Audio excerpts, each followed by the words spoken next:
Les Madridistas, après la victoire du Real Madrid 4-1 face à la Real Sociedad ce soir, Álvaro Arbeloa a donné sa conférence de presse après-match. Conférence de presse que je vais vous résumer et qu'on va essayer d'analyser ensemble. Mais au passage, pour tous les Madrilènes qui ne souhaitent rien louper de l'actualité Madrid, ça se passe ici, donc n'hésitez pas à vous abonner. Allez, on enchaîne. Pour commencer, Arbeloa nous dit nous pouvons jouer différents styles, nous pouvons jouer un football basé sur la possession, mais nous avons aussi des footballeurs incroyablement rapides qui nous permettent de jouer en contre-attaque. Là-dessus, je suis plutôt d'accord avec vous. Il y en a qui diront tant que ça nous fait gagner des matchs, il n'y a pas de souci, on prend. Mais d'un autre côté, il y en a qui se posent la question de savoir est-ce que on ne devrait pas avoir une identité propre à nous à tous les matchs. Une identité que tu vas pouvoir travailler à l'entraînement et travailler régulièrement et mettre en avant lors des matchs. Mais après, cette idée d'exceller dans deux styles différents, ça peut être très utile. Quand tu joues contre des équipes qui aiment avoir le ballon, toi tu peux faire le dos rond, défendre et passer en contre-attaque. Et quand tu joues contre des équipes qui n'arrivent pas à garder le ballon, toi tu l'as.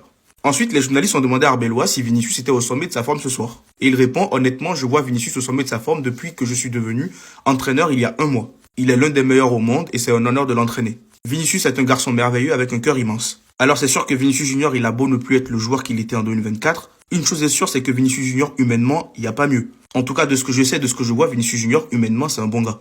Notre défense s'améliore. Oui, nous avons été très bons défensivement ce soir et aussi contre Valence. On voit que la défense, il y a encore des choses à améliorer, même si oui, je l'admets, il y a un travail derrière. On voit que Arbeloa essaie de travailler pour trouver sa défense titulaire pour tous les matchs. On comprend déjà que Asensio, Dinelsen, ça va souvent jouer ensemble, ainsi que Carreras, et là, il va instaurer Trent Alexander-Arnold en tant que titulaire.